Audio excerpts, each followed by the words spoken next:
Assalomu alaykum. Bugungi darsimiz xorijiy davlatlarning elektron raqamli imzo algoritmlari tahlili. AQSh NICT standartlari. AQShda elektron imzo standartlari asosan ikki yo'nalishga bo'linadi. RSA Reverse Shamer Adlon dunyoda eng keng tarqalgan algoritm. U juda katta butun sonlarni tub ko'paytuvchilarga ajratish qiyinligiga asoslangan. Kamchiligi xavfsizlik darajasini oshirish uchun kalit uzunligini juda kattalashtirish kerak. ECDSA Elliptic Curve Digital Signature Algorithm elliptik egri chiziqlarni kriptografiyasiga asoslangan. RSAdan farqi kalit hajmi kichik bo'lsa ham juda yuqori xavfsizlik beradi. Masalan, 256 bitli ECDSA xavfsizligi 3072 bitli RSA bilan teng.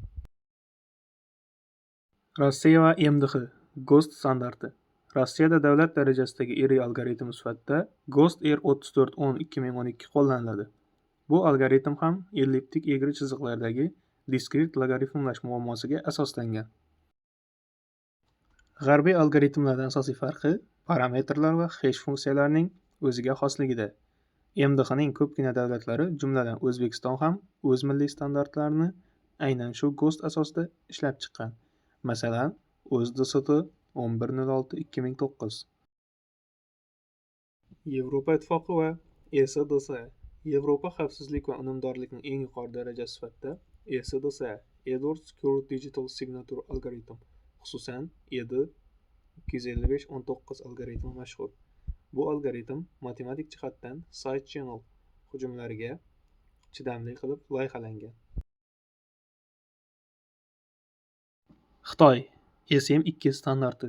Xitoy o'zining mustaqil kiberxavfsizlik siyosati doirasida SM2 algoritmidan foydalanadi. SM2 ham elliptik egri chiziqlarga asoslangan bo'lib, u RSA 2048 algoritmidan ancha samaraliroq va xavfsizroq hisoblanadi. Qiyosiy tahlil va xulosa. Xorijiy davlatlar algoritmlarni solishtirganda quyidagi tendensiya ko'zga tashlanadi. Evolyutsiya. Dunyo RSA algoritmidan SSS algoritmlariga to'liq o'tib bo'ldi. Samaradorlik. ECDSA va EDDSA algoritmlari mobil qurilmalar va smart kartalar uchun eng qulay variant hisoblanadi. Kelajak. Hozirda AQShning NICT instituti tomonidan post-kvant kriptografiyasi bo'yicha tanlovlar o'tkazilmoqda.